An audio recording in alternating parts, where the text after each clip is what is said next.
Dankie dat ons die wonderlike voorreg het, Here, om U te kan loof en te kan prys en om in die midde te kan wees en om al hierdie getuienisse net te kon hoor wat U in mense se lewens doen. Dankie ook vir die woord wat net so in lyn is met dit wat getuig is. En ek eer U Heilige Gees vir U getrouheid. Dankie dat U met ons werk, dankie dat U met ons spreek. In Jesus naam, amen. Kom ons neem ons sitplekke. OK, kom ons lees 'n stuk.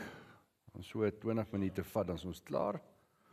Kom ons maak dit by Genesis 28 oop. Het is maar interessant wat mense gedeel het en wat mense vanoggend gesê het en dit wat die Here ook op my hart gelê het vanoggend om met julle te deel. Die titel van my boodskap is: ons het die Heilige Gees meer nodig as ooit tevore. Ons het die Heilige Gees meer nodig as ooit tevore. Genesis 28 gaan oor die droom in die gesig van Jakob by Bethel en ek wil net daarvan af vers 10 tot 19 lees. En Jakob het uit Berseba vertrek en na Haran gegaan. Daarop kom hy by 'n plek waar hy die nag oorgebly het, want die son was al donker. En hy neem een van die klippe van die plek en sit dit onder sy hoof. Hy gaan lê en slaap op die plek. En hy het gedroom, daar is 'n leer op die aarde opgerig, waarvan die spits tot aan die hemel reik, terwyl die engele van God daarlangs opklim en daarlangs neergedaal het. En kyk, die Here het bo aangestaan en gesê: Ek is die Here, die God van jou vader Abraham en die God van Isak. Die land waar jy op lê en slaap, sal ek aan jou en jou nageslag gee. En jou nageslag sal wees soos die stof van die aarde. En jy sal uitbrei na die weste en die ooste en na die noorde en die suide. En in jou en jou nageslag sal al die geslagte van die aarde geseën word. En in jou en jou nageslag sal al die geslagte van die aarde geseën word. Hulle sê ons is mos die kinders van Abraham, ons wat glo, is ek reg? Of is ek nou in dwaling? Is ek reg? Dan sê hy, en in jou en jou nageslag sal al die geslagte van die aarde geseën word. God roep my en jou om 'n seën te wees vir ander. Soos wat God se Gees my en jou lei, soos wat ons gehoor het wat Zak en Chanel met ons gedeel het en wat ander met ons gedeel het. Vers 15, en kyk, hy sê ek is met jou en sal jou bewaar oral waar jy heen gaan en ek sal jou terugbring in hierdie land, want ek sal jou nie verlaat nie, totdat ek gedoen het wat ek jou gesê het. Daarop word Jakob uit sy slaap wakker en sê, waarlik, die Here is op hierdie plek en ek het dit nie geweet nie. Hierdie is my interessante vers. Partykeer bel mense my na die tyd en dan sê hulle vir my, die teenwoordigheid van die Here was tasbaar in die gemeente vanoggend. En dan weet ek, hier's mense wat dit nie weet nie, wat wonder of die hoender al gaar is, en of die aardappels nie brand nie. Interessant hoe ons verskillende goed kan beleef, waar ons aan presies dieselfde blootgestel word. Ek weet nie hoe dit werk nie, maar dit is so. Hy sê, die Here is op hierdie plek, en ek het dit nie geweet nie, en hy het bevrees geword en gesê, hoe vreeslik is hierdie plek? Dit is hier niks anders as 'n huis van God nie, en dit is hier die poort van die hemel. Toe staan Jakob die môre vroeg op en neem die klip wat hy onder sy hoof gesit het en rig dit as 'n gedenksteen op en hy het olie daaroor gegiet en hy het die plek Bethel genoem. Wanneer ek luister na wat Raymond sê en ek luister na wat Zak en Chanel sê en wat Attie sê en elkeen wat getuig, dis glad nie dieselfde nie, maar daar's een sentrale ding binne elke getuienis en dit is die Heilige Gees. En ek en jy het die krag van die Heilige Gees en 'n ontmoeting met die Heilige Gees meer nodig as ooit tevore. En die krag van die Heilige Gees is daar vir twee redes. Seker een, die mees algemene ene, is om te demonstreer dat niks vir God onmoontlik is nie. En dan die tweede ene is om my en jou bonatuurlike uithou vermoë te gee. Bonatuurlike uithou vermoë. En daar dink ek sommer net aan Raymond se vrou. Bonatuurlike uithou vermoë. Hy het nou nie gesê vir hoe lank sy gebid het nie.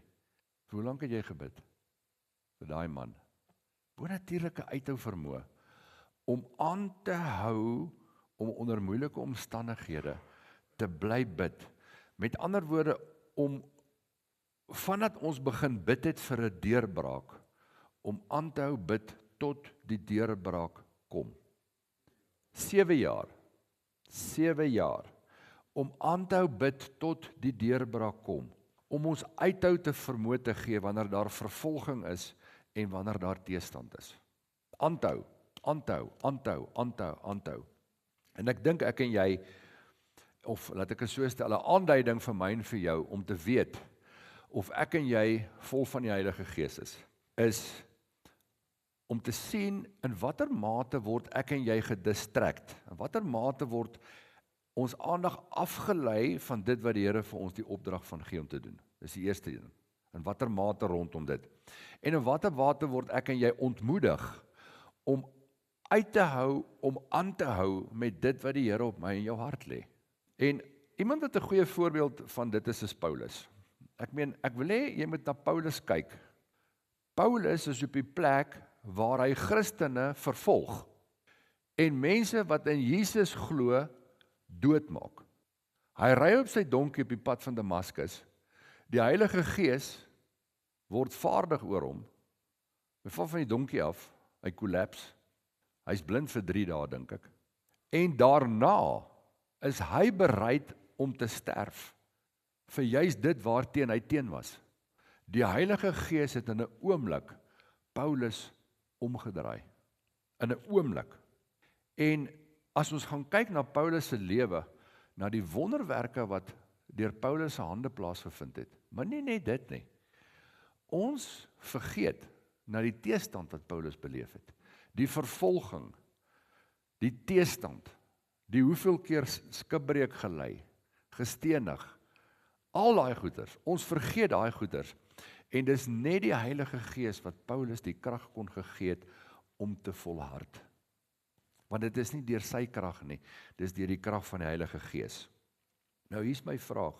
As ons na Paulus kyk, en ons kyk na wat se verandering Paulus gebring het waar Paulus was, dan vra ek myself af, en God sê ek is geen aannemer van persoon nie. Ek wil hê julle moet net 'n bietjie aan die volgende dink. Paulus was vol van die Gees. Wat gaan gebeur as elke ene van my en van jou wat ver oggend hierso sit, vol van die Gees kan wees? Wat gaan in Leidenburg gebeur wanneer ek en jy vol van die Gees is? Want wanneer jy gaan lees van mense wat vol van die Gees was, hy het die byker het Mosambiek omgedraai, 'n vrou vol van die Gees. Gaan kyk na Paulus, hoe hy stede op hulle kop gedraai het, vol van die Gees. John Knox het op sy perd gery, dan kan Pocket in Londen, dan bid hy. Dan sê hy vir my, God, give me London or I'll die. Skotland, Skotland, nie Londen nie, Skotland. Sê, give me Scotland or I'll die. Smith Wigglesworth het deur die strate geloop van die dorp waar hy was, en mense het uitgeroep na die Here. 'n Man vol van die Gees. Wat se impak kan ek en jy maak in hierdie dorp? My vraag is die volgende. As Lewende Woord môre toemaak, gaan enige iemand hierdie gemeente mis, ja of nee? Dis my vraag. Gaan enige iemand die gemeente mis? Wanneer ek en jy uit hierdie dorp uittrek, gaan enige iemand my en jou mis? Vir die impak wat ek en jy gemaak het in hierdie dorp, die koninkryks impak, die hande en die voete wat ek en jy was in hierdie dorp. En dit gaan nie oor my en jou, oor jou nie. Dit gaan oor God wat my en jou gebruik om 'n impak te maak, om sy koninkryk te laat kom. Of het ek en jy gekom op die plek waar ons bloot tevrede is met hoe ons is en wie ons is en wat ons doen? Hoe voller ek en jy van die Heilige Gees is, hoe meer akkuraat sal ek en jy die Here verteenwoordig. Maar ongelukkig het die kerk, Christene, Jesus gereduseer na hoe saggeaard ons is.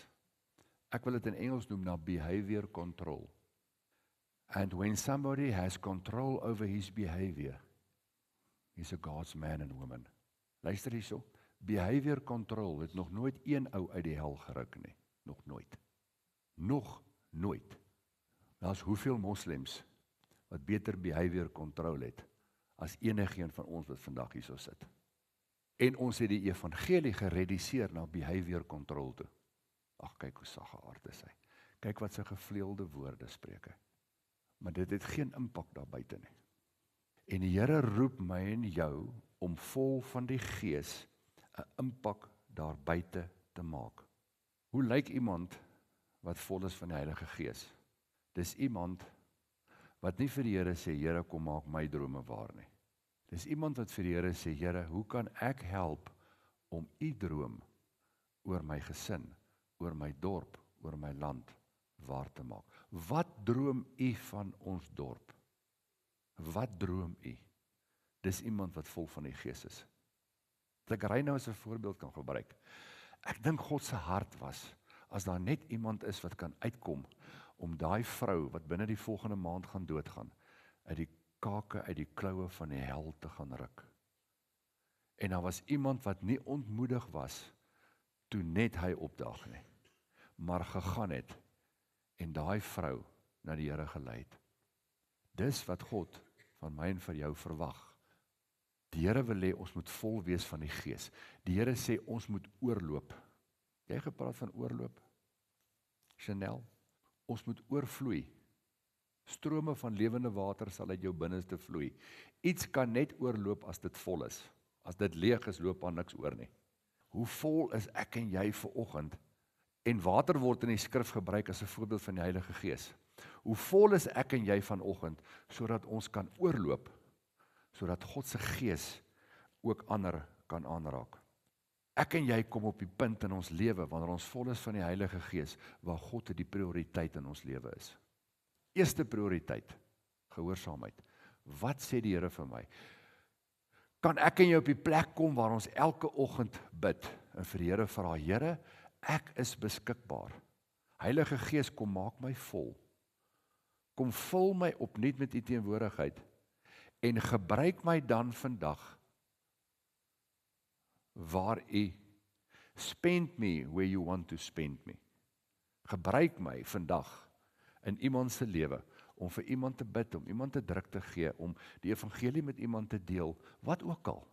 En ek en jy sal verbaas wees oor hoe die Here ons gebruik. Dis om te bid wat Johannes die Doper gebid het, sodat hy meer kan word en ons minder. Nie ons minder en hy meer nie, hy meer en ons minder. Luister hierso, as hy meer word, word jy minder. Haal die fokus van jou af, om te sê, ek moet eers minder word, dan kan hy meer word. Laat hy net meer word in jou lewe, dan word jy minder. Dis wanneer ek en jy op die plek kom, waar ons denke so vernuwe is, dat ons net een begeerte het, en dis om hom goed te verteenwoordig, in woord en in daad. Paulus het gekom, hy het gesê, ek het nie na julle gekom met die betoning van menslike wysheid nie, maar 'n betoning van gees en krag. Paulus het gesê, ek kom nie na julle met wysheid rondom prediking nie. En ek stoei met die Here rondom dit. Ek sê, Here, ek preek, maar ek begeer 'n betoning van gees en krag. Maar weet jy wat? Totdat die betoning van gees en krag daar is, totdat die blinde sien, totdat die dowe hoor, gaan ek nie ophou om dit wat binne my vermoë is, om hom goed te verteenwoordig, om dit te doen nie. Wat is dit? Die skrif sê, as jy aan iemand wat dors het water gee, is dit so goed, jy gee dit aan my. Ek het regtig waar nie die krag van die Heilige Gees nodig, om vir iemand water te gee nie, om vir iemand my kos mee te deel nie. Want weet jy wat? Dit is wat daai persoon nou nodig het. Daar's baie mense in ons dorp. Dit help nie jy deel die evangelie op 'n honger maag nie. Dit help nie jy deel die evangelie met 'n ou wat besig om dood te gaan van die dors nie. Sy behoefte nou is, geef hom die glas water. En as hy die glas water gedrink het, deel dan die evangelie. Daar's so baie wat ek en jy kan doen, as ek en jy net op 'n plek kom, waar ons vir die Here sê, Here, kom vul my met u Gees, kom vul my met u Gees, kom gebruik my. En ek het vanoggend 2 videoklips wat ek vir julle wil wys, dan is ek klaar. 2 videoklips. Die tweede videoklips gaan oor die herlewing wat in 1907 tot 1915 in New York gebeur het. Die herlewing met Seymour. Seymour was 'n swart man wat blind was in die een oog. En daai jare, wanneer hy gemeentes wou bygewoon het hulle hom nie toegelaat om in die gemeente te wees. Hy het buite gesit en die evangelie gehoor. En Seymour het begin bid. En uit sy gebed uit het die Azusa straat herlewing begin vir 7 jaar. En ek het weer hierdie week net gaan lees oor wat in Azusa Straat gebeur het. En ek het dit al gedeel hierso, en jy kan dit gaan lees. Seymour het met 'n boks oor sy kop die kerk ingestap. Dan het hulle gebid. Maar hulle sê die teenwoordigheid van die Here was so tasbaar in Azusa Straat, die wolk van God se heerlikheid, dat die kinders wegkruipertjie in die wolk gespeel het. Daar het 'n vlam op die kerk, die tabernakel, waar hy bedien het vir 7 jaar, het daar 'n vlam vir 7 jaar lank bo op die dak gebrand. Dat die brandweer gekom het om die vuur te kom blus, maar hulle kon hom nie geblus kry nie. Dis hoe dit was in Azusa Straat. En ons kyk almal na Seymour en ons dink, he's the man of power for the hour. En ons vat vir Seymour en ons maak van Seymour 'n Moses. Maar God roep elke ene van ons om gevul te word met die Gees. Nou kom ons kyk net gou na die eerste videoklip. Dit is 'n fantastiese voorbeeld rondom om gevul te wees met God se Gees. Here comes Corey Penboom. God bless her. I can just tell you there is the most happy commandment of the Bible is be filled with the Spirit. And that's the word that I give you. And then you will be strong in times of persecution and great difficulties. And also you will enjoy the times of joy. I have here a glove that cannot do anything. And I often feel myself like this glove. It cannot write, it cannot cook, it cannot do anything. But when my hand is in the glove, now it can even play the piano. You and I are just gloves. No, it is not the glove that plays the piano, it is the hand in the glove. It is the Holy Spirit in you and me who will make you strong in times that it will be dark, who will make you the light of the world in perhaps the most dark time of the world's history. But the Bible says, be filled with the Spirit. When I keep my hand only in the midst of this glove, now the glove cannot do anything. Everything must be surrendered, every finger. And I just can ask you, surrender all to the Lord. Give yourself 100%, for also the fingers must be filled, even the smallest corner of your life. Give everything of yourself in His will, and you will experience that Jesus was victor, and He is victor, and He will be victor. Hallelujah. Okay. Ek wil nie te vinnig by die handskoen verbygaan nie. Waar staan jy met die handskoen? God sê jy is die handskoen, ek is die handskoen. Lê die handskoen op die tafel? Is God se hand daarom so enkie in die handskoen? Of is elke vinger gevul? Net die Here kan dit doen. Maar ek en jy moet op 'n plek wees waar ons sy Heilige Gees dagliks vir ons sê, kom vul my, kom vul my, kom vul my. Maar die vulling daarvan kan nie plaasvind sonder surrender nie. Dat ek en jy elke vinger, that we will surrender each finger, elke hoek van ons lewe aan die Here sal gee en sê, Here, alles behoort aan U. En dis wat die Here met Gideon gedoen het, toe hy na die Midianiete toe was. God het homself met Gideon beklee, en die Midianiete is verslaan.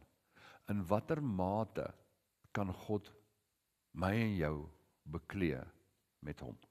In watter mate honger en dors ek en jy daarna? Hy sal hom nie op my en jou afforceer nie. Ok, kom ons kyk nou na die volgende videoklip van Azusa Street, van die herlewing in Azusa Straat, wat vir 7 jaar daar was, van wat gebeur het met 'n baie ryk vrou.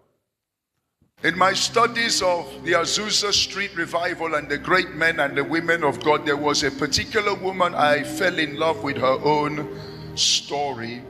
She was an all-rounder. Her name was Laura Langtroff. The Shekinah glory filled the Azusa Street Tabernacle for 7 years. The cloud, the physical cloud, and the fire will be burning on top of the roof. And there are times the cloud will reduce in its viscosity. There are times it will fill the whole house. Laura Langtroff was one of the richest members among all of them. She had multiple mansions, not houses, mansions. She had them not one or two, she had several of them. She was a very rich woman. But when she saw the glory, she refused to sleep in her house for 7 years.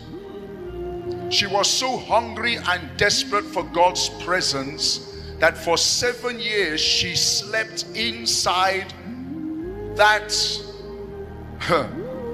tabernacle called Azusa Street. She slept in the cloud.